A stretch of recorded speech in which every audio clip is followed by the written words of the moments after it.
Good morning, everyone. Today, I've got a special guest with me, Anicka Quin, the editorial director of Western Living magazine and recently Vancouver magazine. So I'm very, very excited to have you on the show. This is very highly anticipated. If you are just joining me on my YouTube channel today for the first time, this is the show where we have a stiff cocktail and a great conversation, so you might want to consider subscribing. Pretty good, right? Yeah, it's great.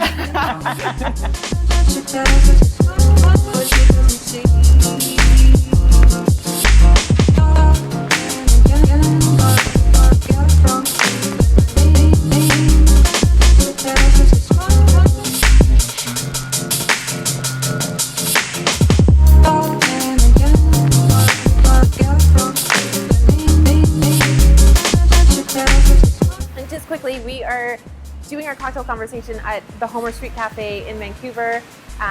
The kitchen is prepping food, so if you hear a little bit of noise in the background, we're live in a real kitchen. In a real kitchen. I'm so excited for this episode because I have to admit this has been highly anticipated. We've been waiting for this for so long, and Todd and I both have kind of a girl crush on you. And the very first time that I met Anicka was at a Vancouver home show. I can't remember if it was the spring or fall show. I think it was the fall show a couple years ago. Yeah. I was speaking at the show and I came to say hello to you because I knew who you were. Yeah. And I was immediately struck at how down to earth and nice and kind you were. Like, that really caught me off guard. Not the not the typical Prada experience that and I don't throw my coat at my interns. Well, and a very unexpected experience. So ever since then, I've kind of had a little bit of a girl crush. Oh, that's nice. So, okay, let's jump in. So I would love to hear about your career trajectory. Sure. And you've been in the magazine business for 20 Long time. years. Yeah, 20 plus years at this point. And now the editorial director. And is that a new thing? Yeah, that happened about 7 months ago, back in June. I was asked to take over Vancouver magazine as well. Yeah. It started in environmental science. I'd planned to be an outdoor ed teacher. Oh, wow. Okay. Very different. Yes. I went to the University of Guelph, but I also really was into music. So I wanted to go see bands and interview them and get free CDs because that's how we listened to music back then. Yeah. I saw an ad in the student paper that they were looking for writers in the entertainment section. You are a writer too. I'm a writer as well. Yeah. And I started as a writer. Yeah. So I basically just went and volunteered there and started getting to go to all these shows and meeting lots of people that were my idols. Yeah. And I just fell in love with the whole process. So I loved writing, but I also just really loved being involved with the paper. Yeah. I eventually became an editor there. This had become such a big part of my life that I had 2 job opportunities when I first graduated. One was a summer job at the radio station to do an environmental radio program. Okay. And then another one was actually to be a circulation manager, which means where do the papers go? Right. For an alternative weekly. And they made the decision before the radio people did. They said, if you can start tomorrow, then you can start. And I had no idea what the job was. Right. It was the weirdest job interview where the guy basically just talked at me the whole time. He was desperate for someone to start. Thanks for the interview. Totally. He said, if you can start tomorrow, then you can do it. And I was like, okay. I remember having a big stomach ache that night that I was like, oh, I don't know what I'm doing. It's something I understand. But it was amazing. It was, there was 15 of us putting out this paper every week, and being in the office meant that I could write. Again, I could still write music, and eventually I became editor there. In the interior design world and even the fashion world, everyone, there's that perception of the editor-in-chief. So what does that mean exactly? Yeah, so it's got a number of different sort of layers to it.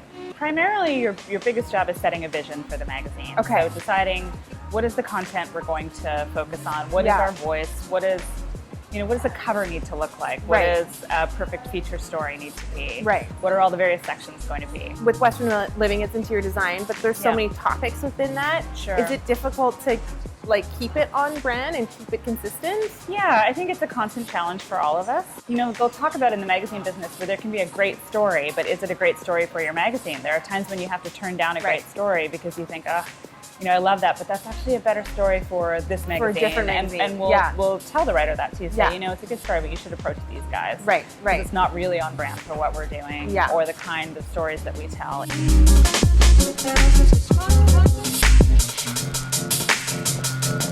You've got a team of 25. Yeah. Can you explain to me your own personal leadership philosophy or, you know, how you keep everyone happy? Yeah, because that's a big job. Leading a team it's a tough job. And it is a big part of it, is making sure that people are happy to be there, right? Yeah. Because you spend so much of your time at the office, and in the magazine world, I mean, it's not a 9-to-5 job. You know, there are times when we're on deadline, people are working late. We have events in the evening. Right. We're doing stuff on weekends. Writers, I'm sure, are probably trying to finishing things in the late hours, and so much of what has to happen in that office is that people have to want to be there. Yeah. You have to love what you're doing, love the content, but also just love being part of the environment. It is a team, and it is like really the essence of collaboration, and you have the team is talented, and everybody brings a different flavor. And for sure, you know, I see my role as the leader as just keeping that voice strong and keeping our brand, like keeping everyone moving in the same direction. But what happens within that is really like that's part of the fun, and I feel like that's where the magic happens, is having everybody kind of collaborate on one thing. Totally.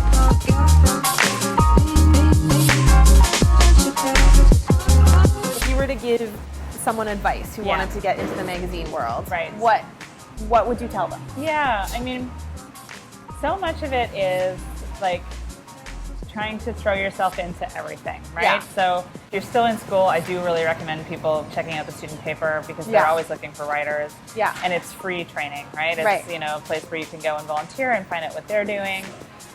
Social media is so important. Is it?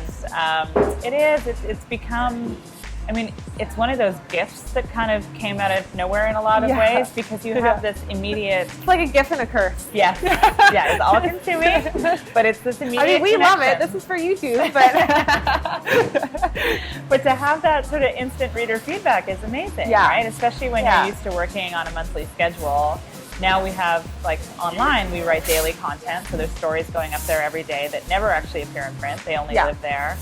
And then on the social side, we're sharing a lot of those stories, and we get to immediately see what people think of it. You know, like they're actually giving us feedback right away. Okay, so now last question actually is, for people that are in the industry, or for people who are wanting to get press as part of their career, or part of, you know, to showcase their work, do you have any tips for them on that? When you're sending photos into a magazine, it helps to give, like, if there's something really interesting about the space that's going to make a good story, it helps to share that as well. Right. I think that is a really good takeaway, that it's not just about the photography. Right. It's also about the context. Yeah. That people want a good story in the end, and readers want to get something intriguing out of what you've done there.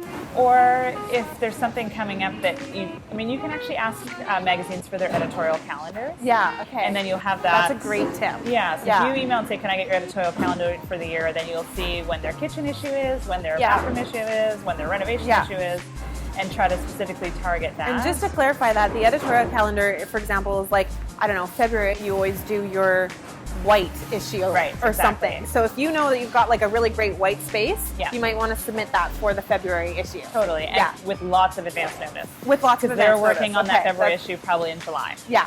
So you want to sort of look like way in advance and say, okay, what could I submit quite a ways down the road? And like we talked about, if it's a summer issue, I mean, you might luck out because you shot it in the summer and you know, it's already ready to go, but you also want to try to give them enough time to be able to get in there and shoot it. Yeah. Okay. Well, that's great. Thank you so much for doing this with us. We were twinning today, so I feel like this was meant to be. We're ready for spring. Anicka, thank you so much. I'm going to cheers you. Yeah. Cheers. I'm going to try this. Yeah. Oh, it's delicious. It is very good. Well, thank you so much. Thank you for the time. That was awesome. There's so much information. I don't know how you guys are going to have a tough job editing this one. This is a private showroom. It's open to trade only. It's actually one of my favorites, and Star. They have the best fabric and wallpaper.